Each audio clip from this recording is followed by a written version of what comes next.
अजितदादांना पार्थ आणि जय पवार या दोन्ही मुलांनी मुखाग्नी दिल्यानंतरची सर्वात पहिली घडामोड ही होती की दादांची जागा आता भरून काढायची कुणी, यावर पक्षातल्या वरिष्ठ नेत्यांनी आधी सुनेत्रा वहिनींची भेट घेतली आणि नंतर मुंबई गाठली।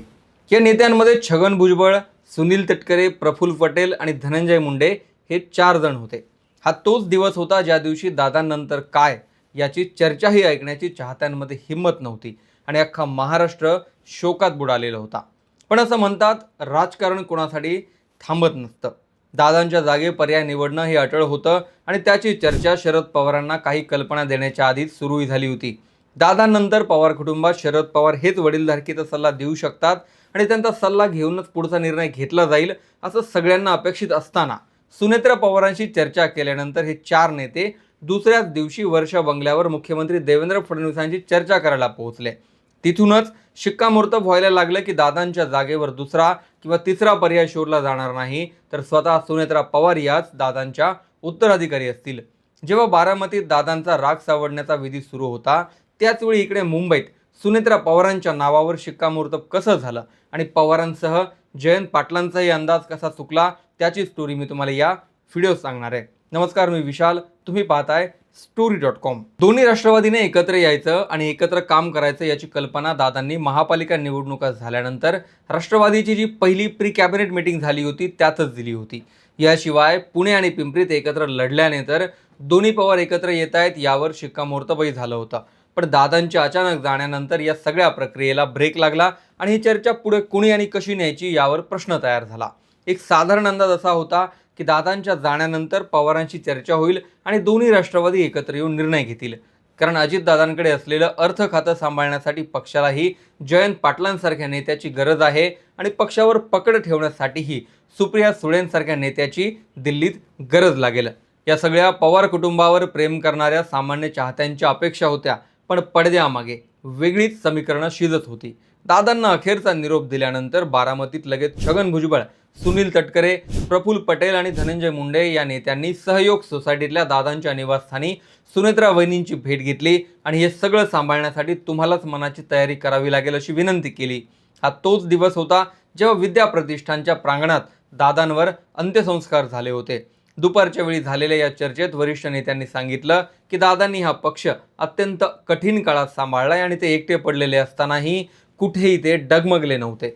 जेव्हा ते एकटे पडले तेव्हा त्यांच्यासोबत कुणीही नव्हतं आणि आता या परिस्थितीत तुम्हाला पुढे यावं लागेल। ही परिस्थिती सुनेत्रा पवार, पार्थ पवार आणि जय पवार यांनाही मान्य होती। सुनेत्रा पवारांची होकार देण्याची मानसिकता तयारी याच बैठकीत झाली होती, पण हा प्रस्ताव आता पुढेही घेऊन जाणं गरजेचं होतं। सुनेत्रा वहिनींसोबत काय चर्चा झाली आणि पक्षाचं काय मत आहे हे सांगण्यासाठी हे 4ही नेते मुंबईत गेल्यानंतर रात्री साधारण 8:30च्या सुमारास वर्षा बंगल्यावर फडणवीसांना भेटण्यासाठी गेले। सुनेत्रा वहिनींशी झालेली चर्चा आणि पक्षाचं मत, जनतेची भावना यावर फडणवीसांचंही या चौघांनी मत जाणून घेतलं। फडणवीसांनी बैठकीनंतर म्हणजे दुसऱ्या दिवशी नागपुरात माध्यमांशी बोलतानाही असं स्पष्ट केलं होतं की राष्ट्रवादीने माझ्यासोबत चर्चा केली आहे आणि जो काही निर्णय घ्यायचा आहे तो त्यांनाच घ्यायचा आहे। राष्ट्रवादी जो निर्णय घेईल त्यात आम्ही सोबत आहोत। मुख्यमंत्र्यांचा ग्रीन सिग्नल मिळाल्यानंतर राष्ट्रवादीच्या कॅम्पेनिंगचं काम पाहणारी कंपनी डिझाइन बॉक्सचे संचालक नरेश अरोरा हे मुंबईतला निरोप घेऊन पुन्हा बारामतीत दाखल झाले। हा फक्त निरोप नव्हता, तर पक्षाचं पुढचं धोरण काय असावं आणि आपण कशा पद्धतीने समोर जातोय हे सांगणारा एक मेसेज होता। नरेश अरोरा यांची सुनेत्रा वहिनी, पार्थ आणि जय पवार या सगळ्यांसोबत चर्चा झाली आणि त्यानंतर शपथविधी करून घ्यायचाही ठरलं।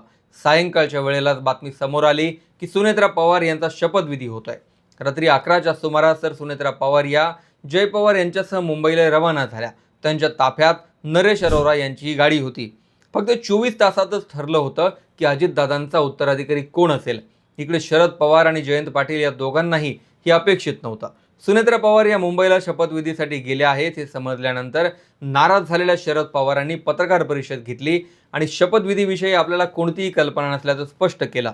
पवार एवढ्यावरच थांबले नाहीत, तर त्यांनी असंही सांगितलं की 12 तारखेला अजितदादा दोन्ही राष्ट्रवादीच्या विलिनीकरणाची घोषणा करणार होते आणि जयंत पाटलांसोबत त्यांची चर्चाही अंतिम टप्प्यात होती। शरद पवारांच्या या एका दाव्याने स्पष्ट झालं की या निर्णय प्रक्रियेत पवार कुटुंब एकत्र आलेलं नाही आणि विसंवाद कायम आहे। मुंबईतल्या घडामोडी सुरू असतानाच बारामतीतच थांबलेले पार्थ पवार हे शरद पवारांची भेट घेण्यासाठी बारामतीतल्या गोविंद बागेत पोहोचले आणि या सगळ्या निर्णयाची माहिती त्यांनी पवारांसह सुप्रिया सुळेंनाही दिली। पण पवारांना मानणाऱ्या वर्गामध्ये तो जायचा तो संदेश गेलेला होता. खरं तर लोकसभेवेळी सुनेत्रा पवार यांचा बाहेरचा उमेदवार असा पवारांनी केलेला उल्लेख आणि त्यावरून पवारांवर झालेली टीका हा विषय प्रचंड गाजला होता. पण अजितदादांनीच नंतर सगळ्या गोष्टींवर पडदा टाकला आणि सगळं विसरून जाऊन पुन्हा एकत्र यायचं ठरवलं. मात्र दादांचे कुटुंबीय या गोष्टी विसरलेले नाहीत, या विसंवादावरून स्पष्ट जाणवतं. एप्रिल महिन्यात शरद पवारांची राज्यसभेची मुदत संपते आणि नंतर ते राजकारणातून निवृत्ती घेणार आहेत. त्यानंतर दोन्ही राष्ट्रवादी एकत्र येऊन भाजपसोबत गेल्या असत्या तरीही पवारांच्या विरोधी पक्षातील प्रतिमेला तडा गेला नसता, हे त्यामागचं गणित होतं. पण अजितदादांच्या या निर्णयाला राष्ट्रवादीतूनच तटकरे, प्रफुल्ल पटेल आणि पार्थ पवार यांचा विरोध होता, असाही एक मतप्रवाह सांगतो. याचं कारण आहे की सुप्रिया सुळे यांची कार्यपद्धती पटेल आणि तटकरेंना मान्य नाही, तर पार्थ पवारांनाही रोहित पवारांना अनावश्यक बळ द्यायचं नाही.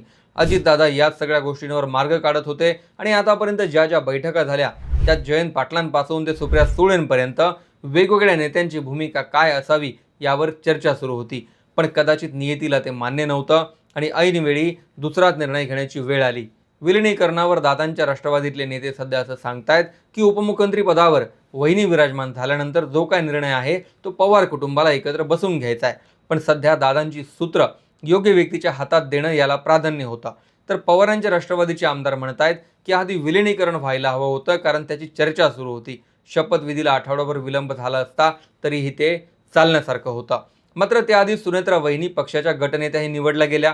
त्यांनी राज्यसभेचा राजीनामाही दिलाय आणि त्या महाराष्ट्राच्या पहिल्या महिला उपमुख्यमंत्री ठरल्यात. या घडामोडींवर तुमचंही मत लिहा. आठवडाभर थांबून खरंच आधी विलिनीकरण करायला हवं होतं का? तुम्हीही कमेंटमध्ये जरूर लिहा.